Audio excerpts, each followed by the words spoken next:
As the battle for rare earths escalates, can anyone compete with China? The rarest of rare earth minerals have become the planet's most coveted, used in everything from our smartphones to submarines. But with China arguably decades ahead in the manufacturing of crucial rare earth magnets, can competitors really catch up? And at what cost? I'm Einar Tangen, and this is the Newsmakers.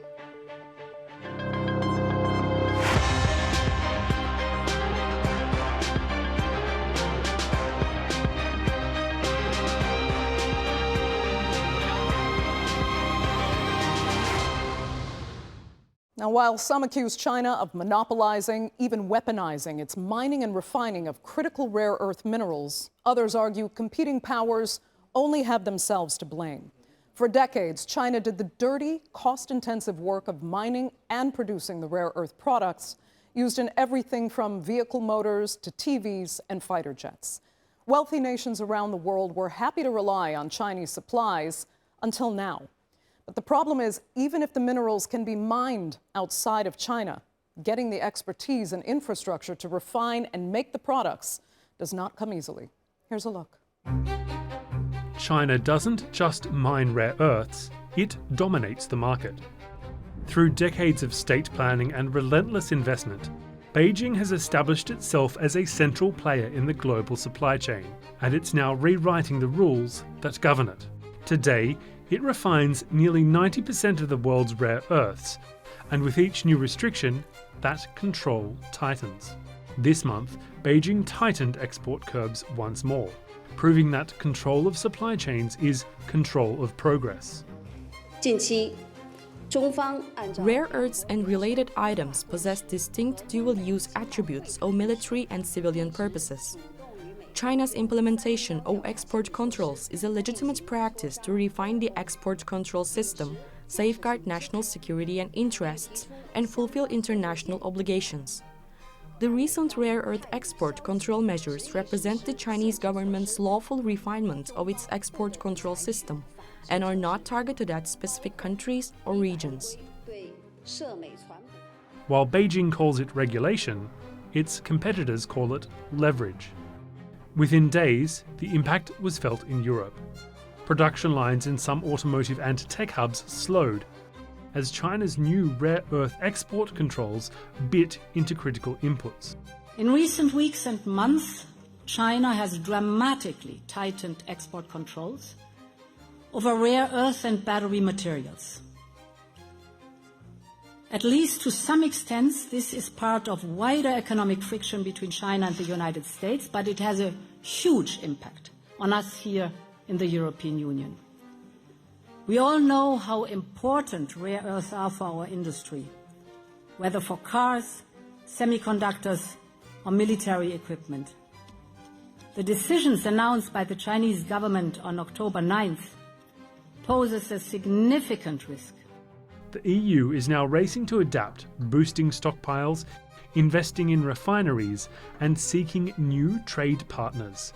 But decades of lost capacity won't return overnight. And while Europe looks for alternatives, Washington and Tokyo are already charting theirs.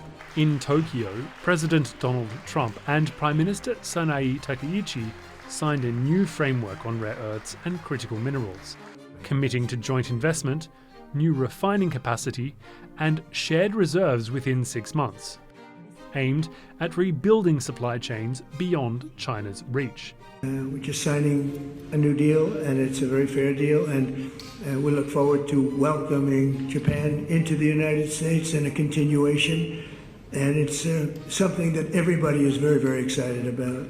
The agreement forms part of Japan's $550 billion investment in the US economy and comes just days before Trump's meeting with Xi Jinping at the APEC summit in South Korea, where rare earths and tariffs are expected to dominate the talks. The world outsourced the dirt, and China kept the power. Now, as nations rush to rebuild supply chains, control of these elements defines the new global order, one China shaped long before the race began. So at what cost? Can the rest of the world catch up to China when it comes to rare earths production? And is it worth it? Joining me now to debate that and more are from Perth, Australia, Professor of Sustainability at Curtin University, Peter Newman. From London, financial journalist Laurie Laird. And from Beijing, Senior Fellow at Taihe Institute, Einar Tangen. Thanks all so much for being with me. Einar, I'll start with you in China, because for years, China invested in this industry at huge cost, not just financial, but environmental. Even many argue at a human cost as well, because many people around the mines and refining got sick. So does China now deserve this, what some call strategic control of supply, and has it been worth it for China? Well, when you say deserve, I think that's a little hard to quantify. I mean, what they did is they made investments, and early on, it was an extremely dirty, hazardous business, as you put out. But starting about 10 years ago, China changed all that. They shut down these small mines that were being run by individuals. They consolidated, and they put a tremendous amount of money and effort into creating the technology to process these rare earth elements into usable materials. And that's really what we're talking about. China is not trying to shut off the world in terms of advancement, or it's one of the prime movers in terms of the environment.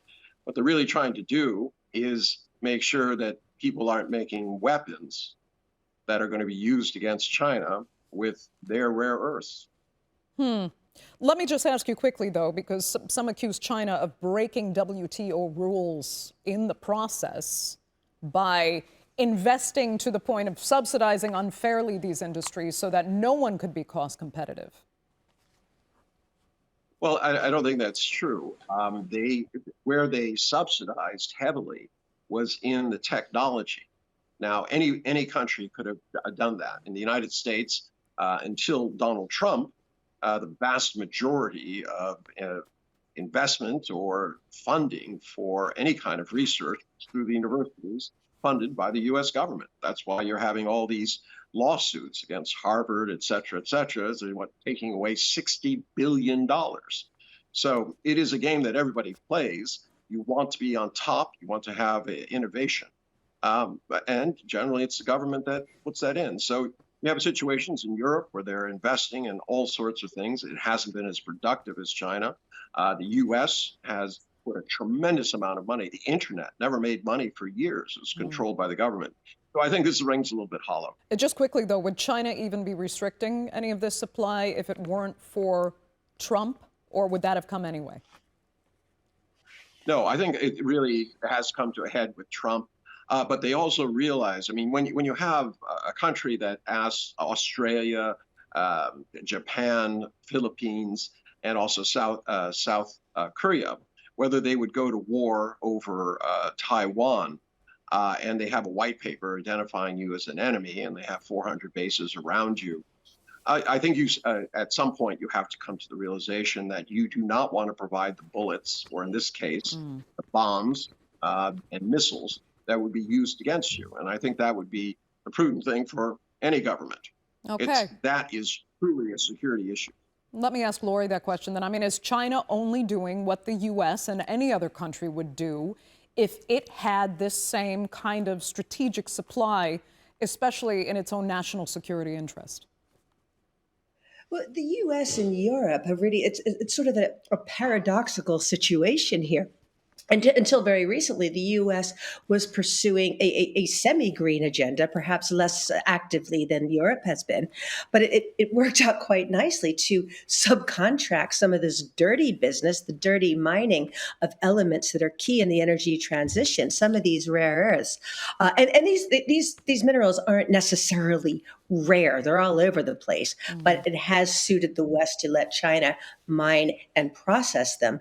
But it's a dirty business. Yet they're coming up with these elements that are crucial in making electric vehicles and making wind turbines. So I think everybody was complicit in allowing this bottleneck to happen. I think we've had a long period of prosperity. We forgot that wars happened for a little bit, at least until 2022.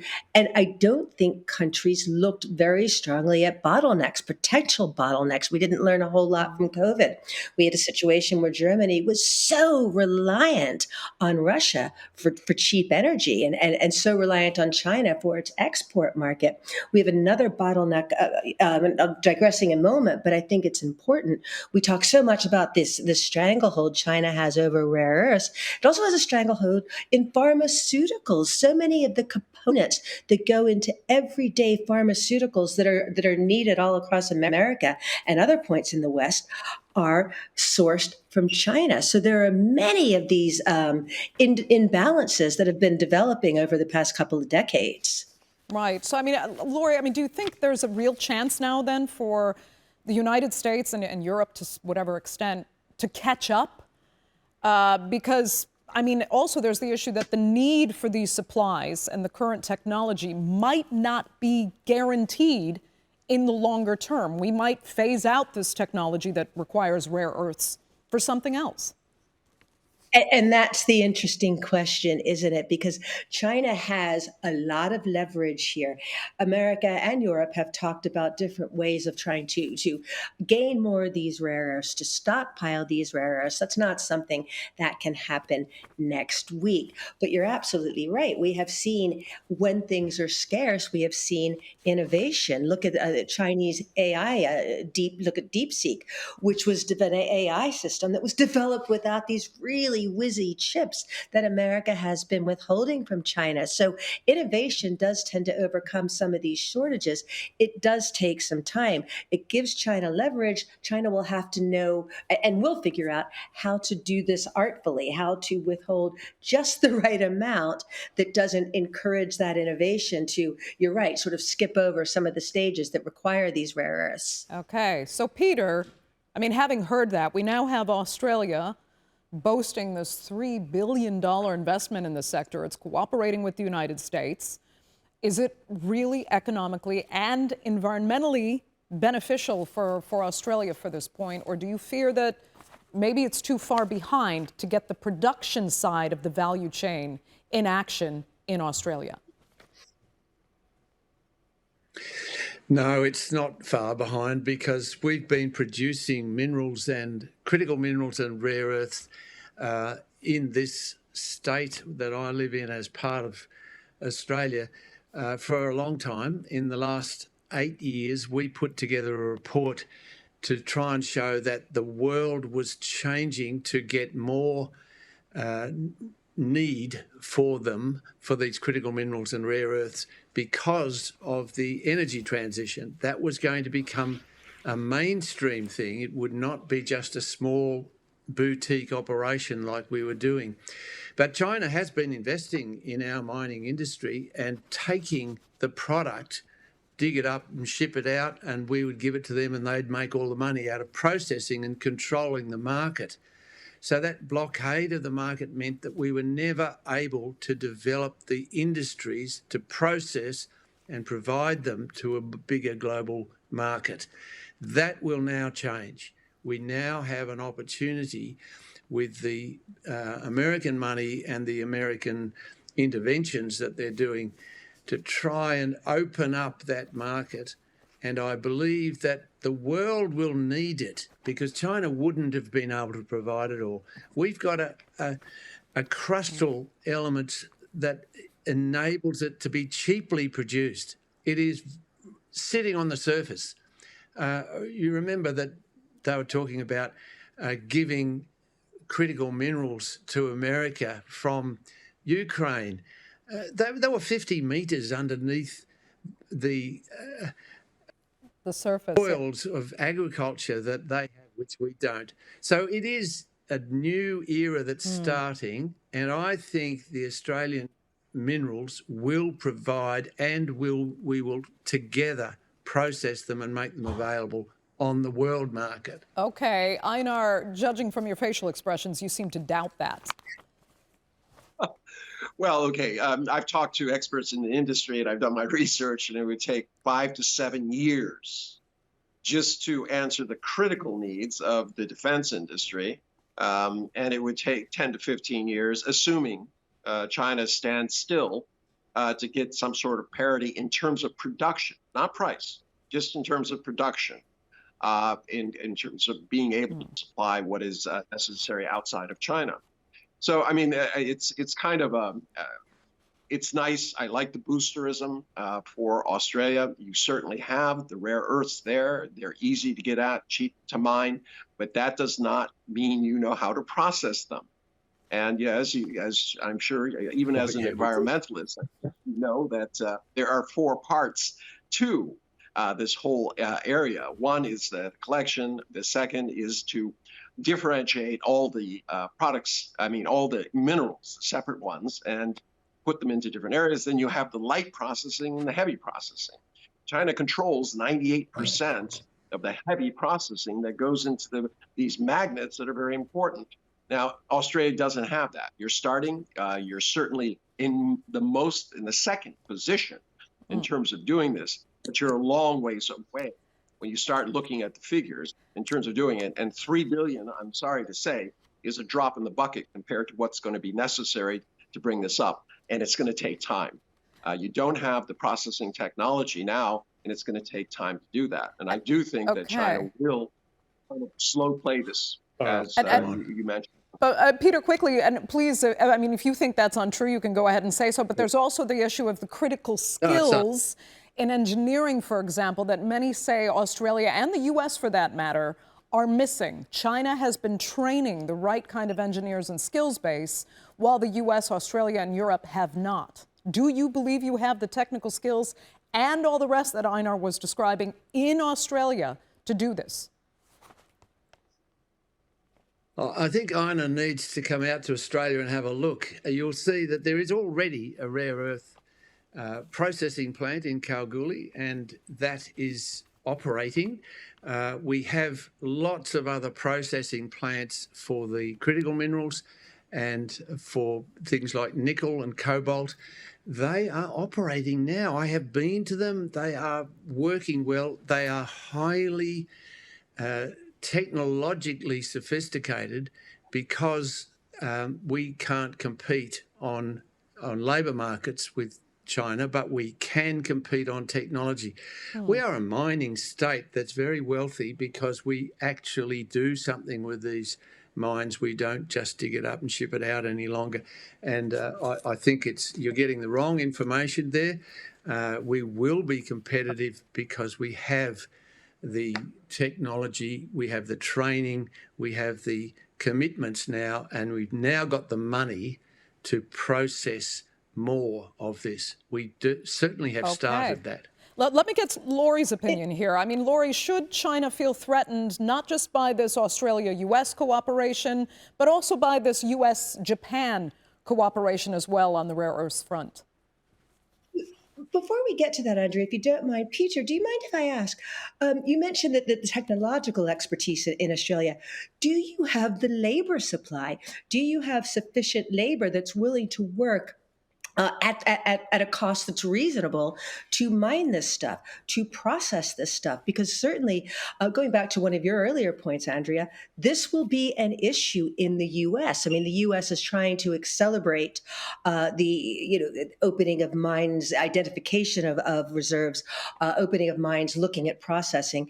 But there's a real big question of who is going to staff this stuff. I have young adult working age kids. They don't want to mine. This is not considered a career that it was generations ago in Western countries. So do you have the labor supply?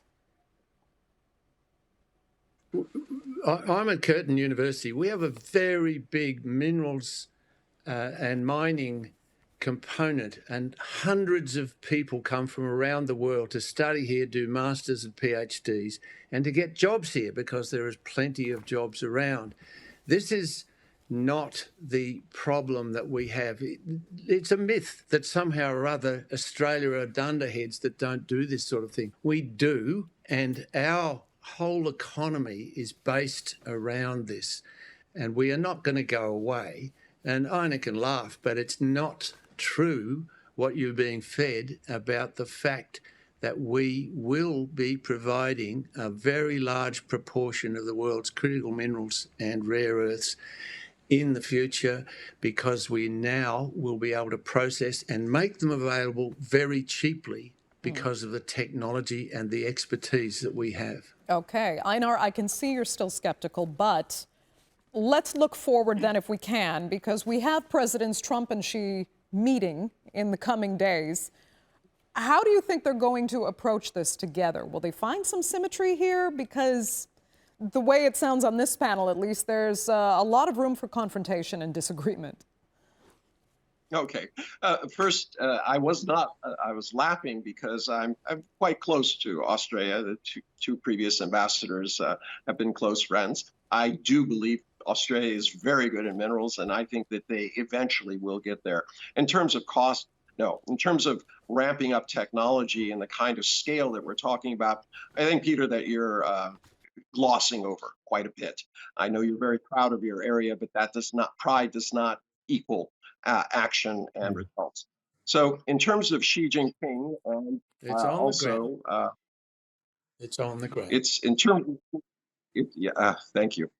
In terms of Xi Jinping and Donald Trump, you can expect to be a very cautious approach. As I said at the very beginning, no country wants to arm another country that is going to attack it. So I think what you'll see here is it's going to be made very clear that for commercial processes and even maybe dual use processes, it will be easy to get rare earths as long as it's clear that they're not being diverted to military use. But for purely military use, I just cannot believe that the Chinese would be willing to arm the U.S. In its numerous wars and its threats against it, so that they could, in fact, carry through those threats. So, yes, it's a matter of national security for the Chinese to go very slow. They're talking about a 1-year trial period. They've talked about auditing.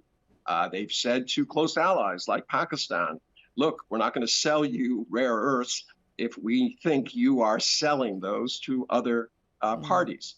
Obviously, there is still a small percentage of rare earths that are out there. A lot of it's made in Australia, not all of it.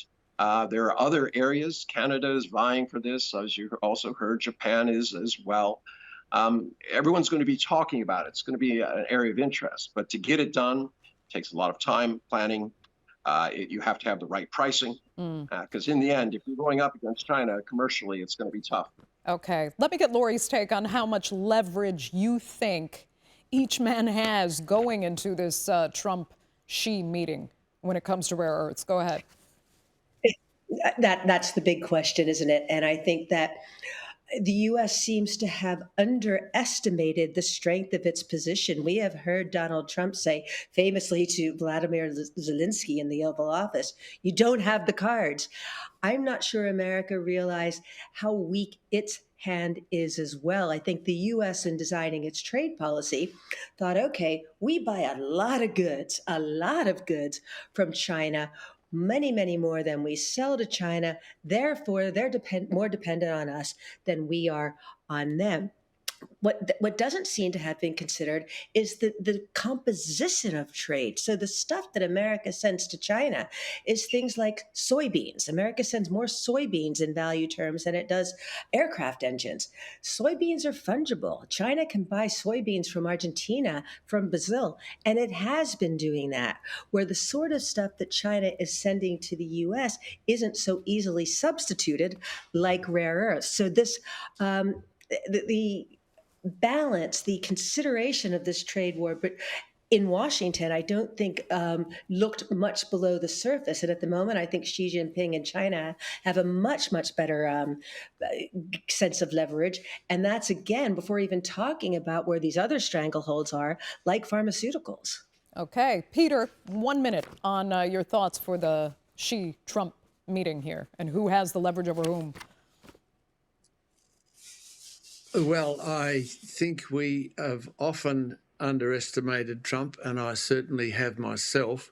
But on this critical minerals deal, there is very significant potential to unblock the blockade that China has had. And this may hurt, but it is better for the world. It is better for the net zero agenda, because we need these critical minerals for solar, batteries, electric vehicles, and all of the smarts that is needed to make it all happen. I'm not worried about the defence side of it, and maybe that is a small part of the market, but the big market is for doing the energy transition, and that is going to be made available so much more now because of the unblocking of this blockade. Okay, Peter Newman, that will have to be the final word for this edition of the Newsmakers. I'd like to thank sincerely all three of my panelists so much for being with me, and our viewers for joining us as well. Remember, you can follow us on social media, and do be sure to subscribe to our YouTube channel. I'm Andrea Sankey. We'll see you next time.